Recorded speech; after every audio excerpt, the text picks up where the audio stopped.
The Bad and the Techie, all podcast all about leading edge technology. I'm VP of Engagement, John Collins. And I'm CTO Howard Holton. Thank you, Howard. This week, you're a bad person. Such a bad person. All right. This week, we'll try to cut through the jargon and give you what you need to make sense of it all. This week, actually, what we're going to do is talk about things that we would tell our younger selves. So clearly, one of them is already in the intro. So let's do it.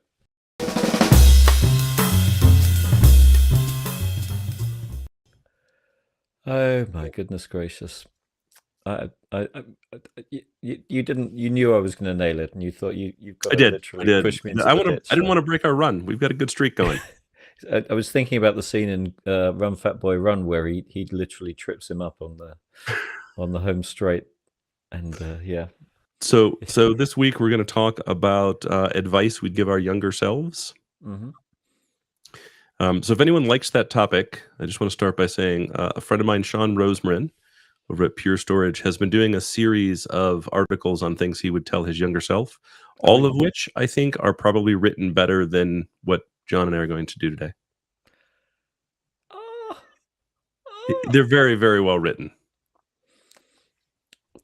Things I would have told my former self. Number one, never in advance of doing something say it's going to be bad. There you go. That's a good one, right? Let's start with that one. Don't cut your legs out from underneath you before you even start. I went to it was just a music thing, and they said, well, you're not going to want to be here by the time we're finished. And I was already like, oh, okay, it's going to be like that, is it? But yeah, because it's all jazz hands, and I think you got to keep those jazz hands going, and the same is true in the business. There you go. So I'll start with that one. What you got?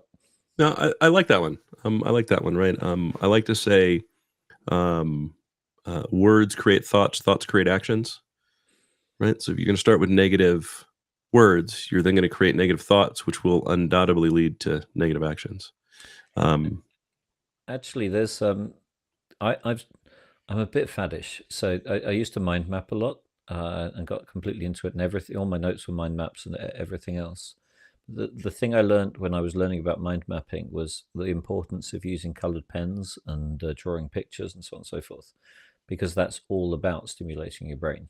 You literally are trying to draw silly pictures or nice pictures or whatever, and it works. It's a great way to stimulate creativity. Guess what? By being creative. So I guess you could turn around, never do the negative, to always look for the positive way of doing something. For sure. Well, we remember in pictures, right? We don't remember in words. Mm-hmm. We remember in pictures. So when you're trying to remember what was that thing that was said, if you wrote it down, especially if you added some sort of drawing thing to it, you can likely remember where on the page you put that particular note and then read the note from the picture in your mind. Literally true. It's an old trick. So I would say the one thing I would tell my younger self is, and it has nothing to do with technology, but it really is create the habits that you want when you're old, when you are young. Habits are much easier to create when you're young. So exercise, set your morning routine, set your education patterns, read like a bandit, like a fiend, right? Learn how to do those things when you're young, and they will pay you for your entire life. They're very, very hard to add when you're old. That's amazing. No, I really like that. And I think when you're young, you're so busy thinking, I don't have time to kind of do the things I would. It's always a get round to it thing. Yeah, I'll do those things later. But right now, I've got to keep up. And one of the big shames about being young is that's the best time of your life.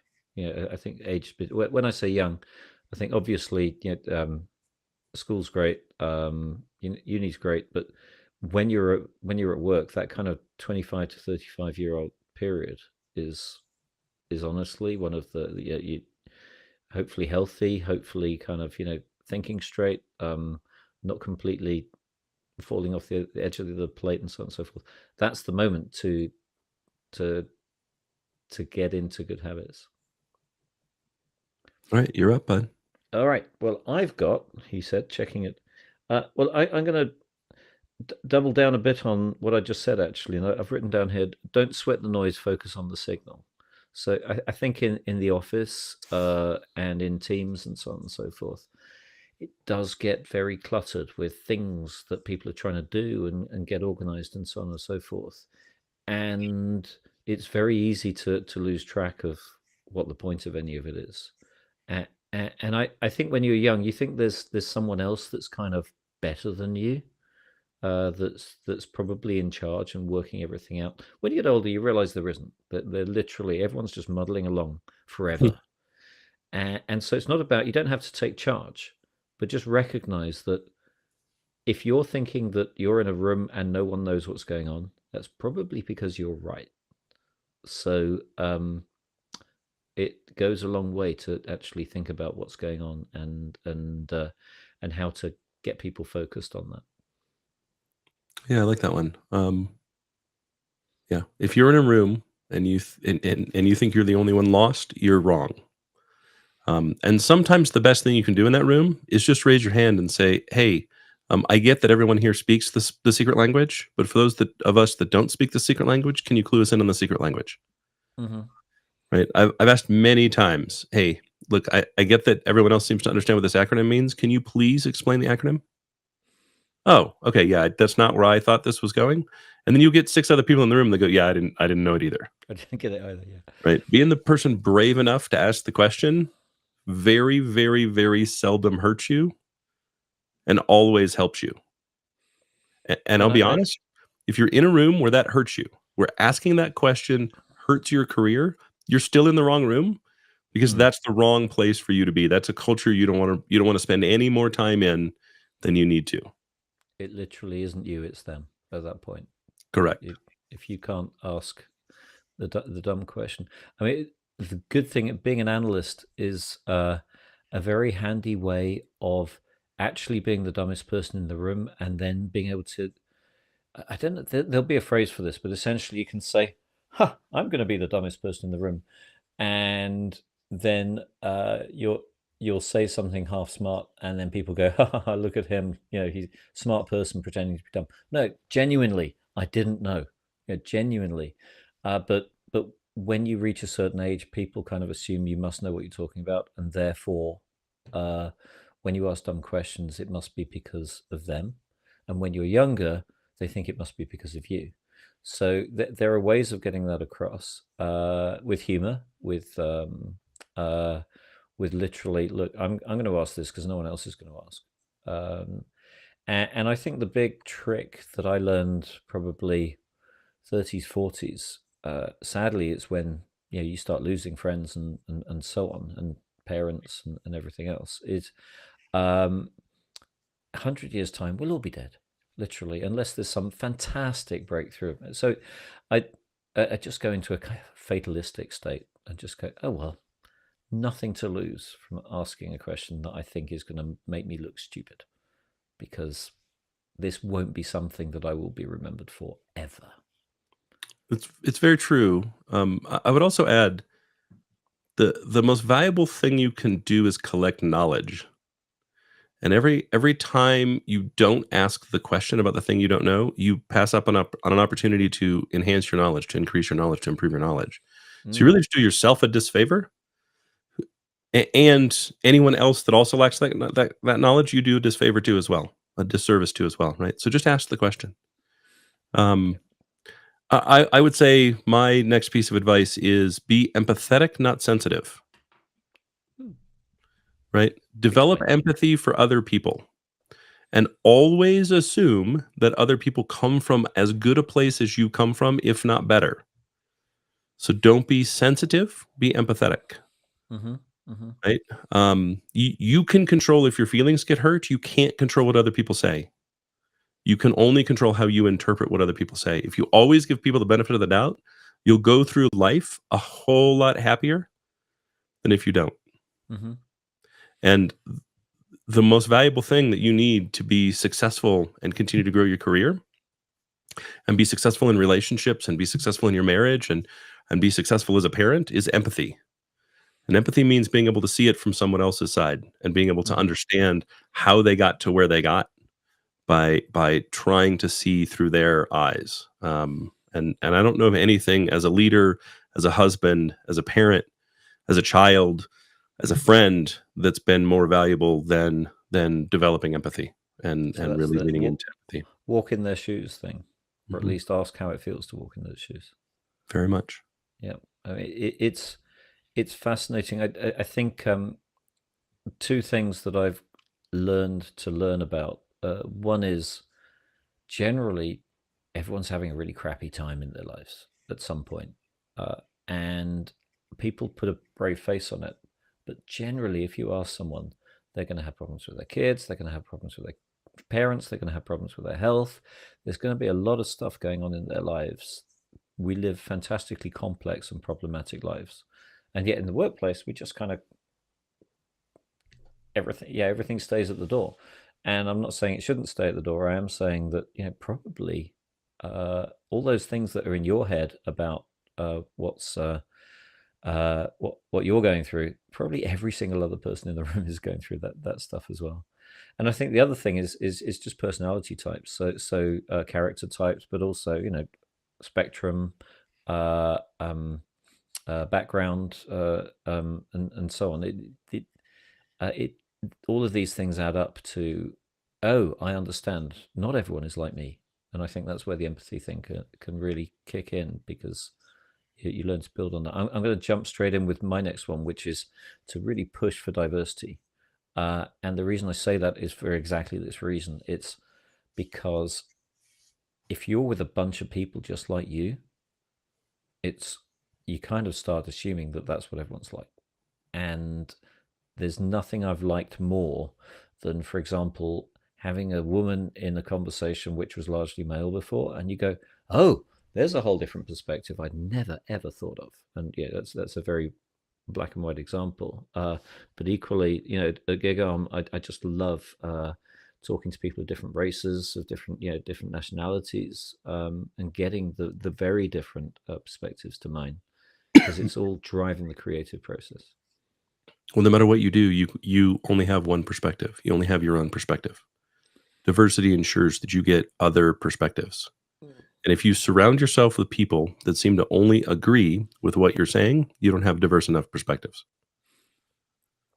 right? You see Um, what I did there, though. I also jumped in with a very quick one of mine, so that it's your turn again. oh, I see. I see. Um, so education earns, right? And I don't mean formal education. Hmm. Right? Your ability to learn new things is the best way to earn more money. So educate early, educate often, educate always, right? The way I grade whether today was a good day is, did I learn and improve myself? Nothing else, because there isn't anything else I can control. I have so Hmm. little control over how the world operates. Right? I'm a character in it, but not the main character in the world. Everyone Hmm. else is as much a main character as I am. So I can only control the things that I can control, and the one thing I can control is, did I learn anything new today? Did I broaden my horizons? Am I a little bit better today than I was yesterday? Am I continuing on that improvement path? Um, and I have found nothing that allows you to earn a good, steady, stable, comfortable paycheck better Hmm. than education and learning. I'm going to put a counterpoint to that one, because in my career, uh, and this was one of my things I put down. I used to train people on X400 email systems. Hmm. And I can remember, I mean, back in the day, because my career does go back a little far, a lot of software systems were hugely proprietary and hugely detailed. And it seemed like the right thing to do to learn every detail about those things. Um, and then, of course, they're gone.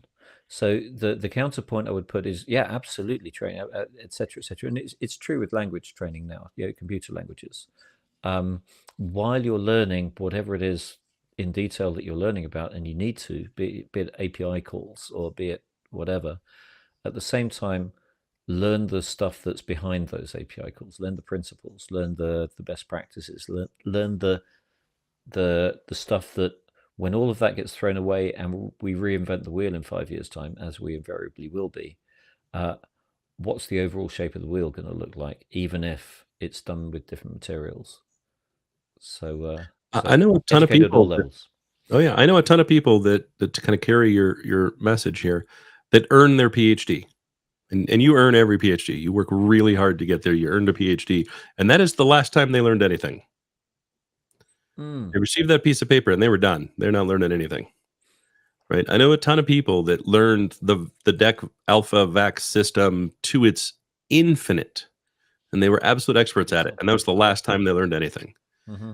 right? The point is to continue to learn continuously, right? That becomes the machine that moves you, is your ability to learn. And then it And doesn't matter if things change. It's just another thing to learn. that's what I was going to say. It's literally it just becomes part of the feed, if you Right. like. You're It's you're the learning that's the constantly. objective, not the thing that's the object, not the thing that you learn, right? Mm-hmm, It's the learning mm-hmm. that's the objective. And then I don't care. I don't care how fast things change. I don't care how often they change. I'm just gonna go learn them again. It's fine. I don't get a sense of disappointment that that thing I spent all that time learning went away, because the thing wasn't the point. The learning was the point. So I accomplished it and I continue to accomplish it. There must be a because in writing it's the Stephen King principle. If I can, he says, read as much as you write, uh, and that way you're constantly kind of regenerating ideas and phrasings and so on and so forth. And you're never going to steal them because unless you've got fantastically good memory, but it's just stimulating that part of the brain. There must be a corollary with that with the kind of as you're doing new things. It doesn't matter what you're learning; you're just in a learning mindset. Um, What and keeps your brain flexible? Like there's a mhm, lot about there's a lot being written about the elasticity of the brain and it being a muscle. It also makes you fast in the room, right? Because everything that you hear, every piece of input that comes to you gets filtered through the corpus of your knowledge, right? And so someone's trying to introduce a new concept, your ability to attach that to 15 other things at a high level and then drill down allows you to grasp that concept almost instantly, makes you really fast, really quick, and valuable. mm. I think that the one caveat I'd put on it is don't become the I've seen this all before person. Mm, mm-mm. Because just to be cynical without any kind of there may be stuff in what's going on now, which is exactly the same as what happened in the 70s or 60s, or even go back to Ada Lovelace, whatever in Unless you're a time. late night talk show host, like a Bill Maher kind of person, you're not paid to be cynical. So don't aim to be cynical.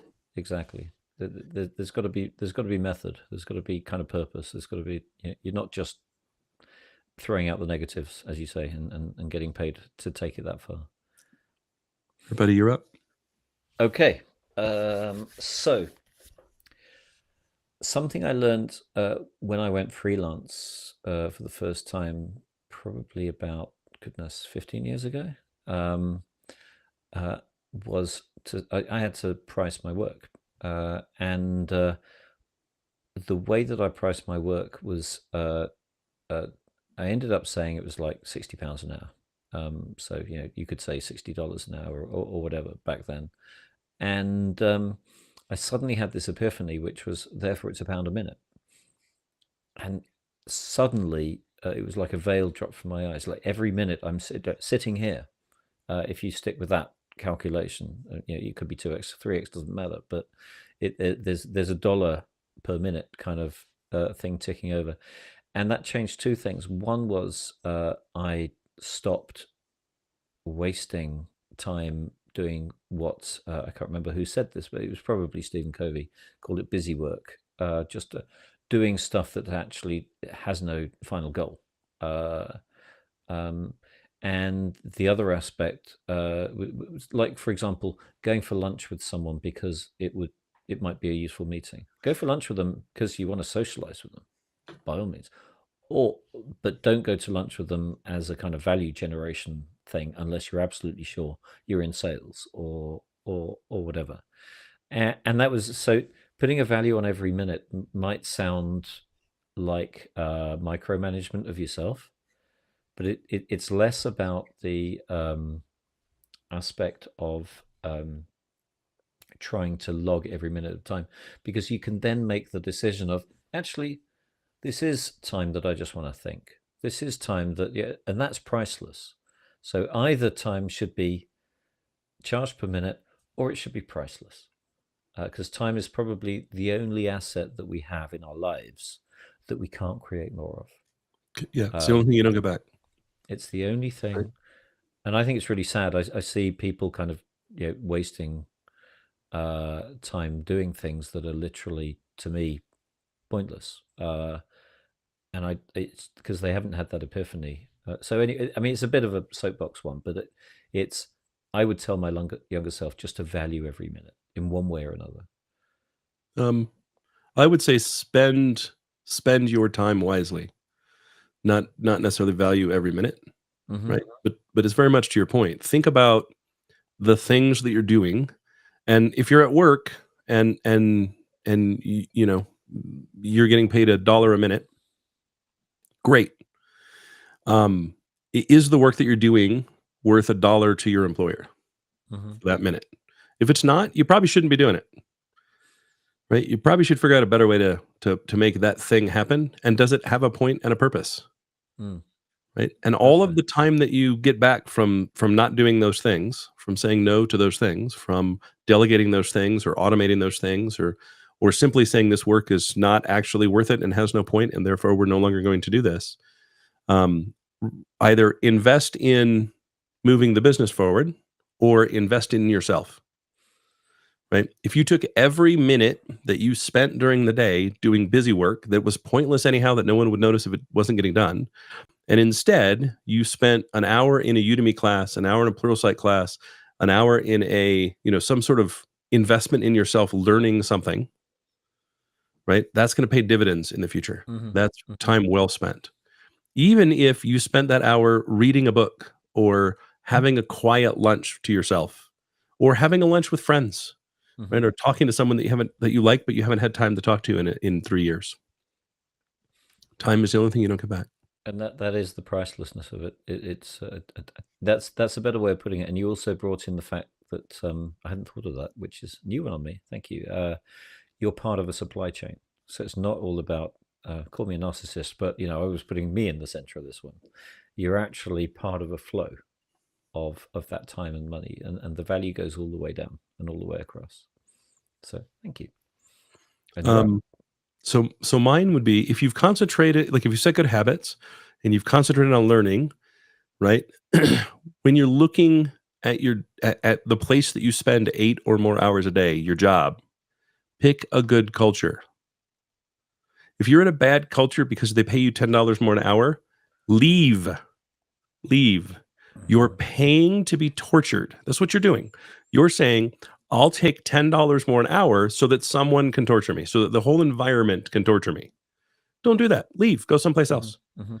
Take $10 less so you can work and actually feel relief and actually feel valued and actually feel validated. Mhm. and 100%. and it doesn't matter if you go to another place and you're like, this place seems like it'll be good, and it's not. Leave.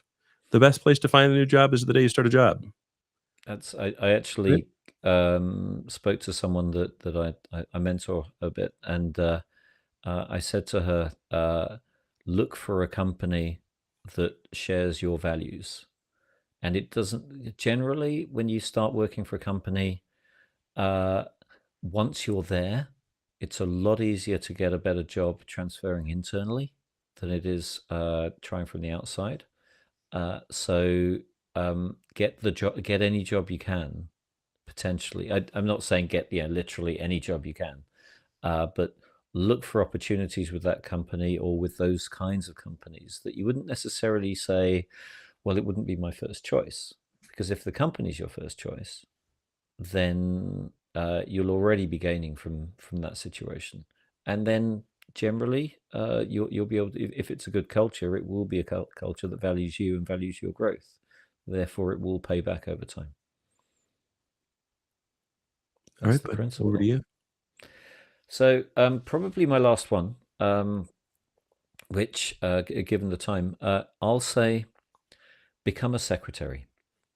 And what I mean by that is, I went through various jobs when I was younger, and yeah, I was a programmer, and then I was running software tools for a company, and then I ended up running all the whole environment and the networking and servers and everything else. And I had in my mid late 20s, I was doing it all, and I thought I knew everything. It was all brilliant. And I left that company. We were changing countries, so the number of jobs that I had the opportunity for was quite limited because I couldn't get interviews. It wasn't like you could be interviewed on Zoom back then. And the company that I got was a small consulting firm, and they put me in at a really low level. They said, "Yeah, well, yeah, you've got a great CV, but you know, you're 27. You can't you can't know it all yet." And they literally put me in. It was Prince 2 was the project management standard, which has a secretarial role. So it wasn't like I was being a kind of receptionist secretary. I was being a project secretary. I was working in the PMO at a very low level. I was doing timesheets. I was building Gantt charts. I was collating information. I was doing data entry.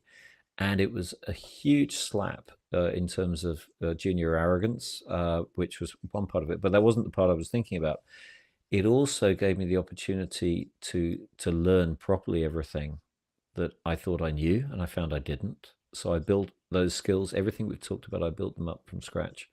And then also, I discovered this bit, which was the real epiphany.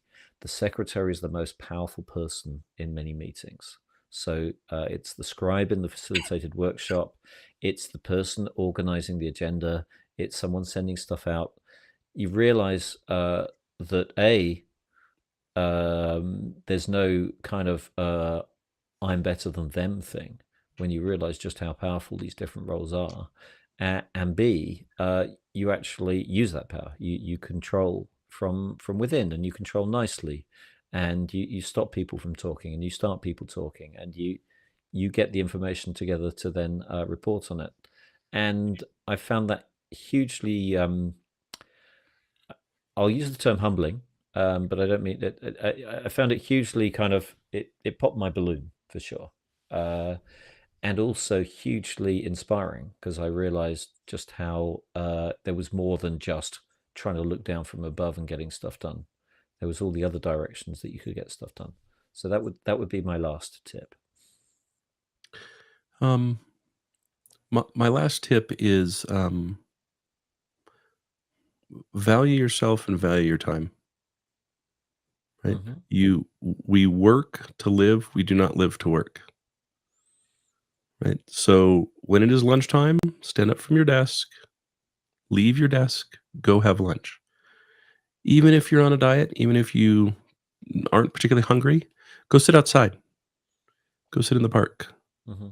Right? Take a minute, remove distractions, and just be and allow yourself to reset. Don't be a workaholic. Invest in yourself. That's You've lovely. got 80 years of life. Don't try to race up the ladder in the first 5 years. It's a marathon, not a sprint. 100%. Well, Excellent. with that, dear viewer, I think we'll leave you. Please like and subscribe and comment and share and do all the things. And if you'd like to be on the podcast, we'd love to hear from you. Feel free to reach out to John or I on the LinkedIn. I don't watch anything else, so you'd have to find me on LinkedIn. But this has been another episode of The Good, the Bad, and the Techie. Have a great week.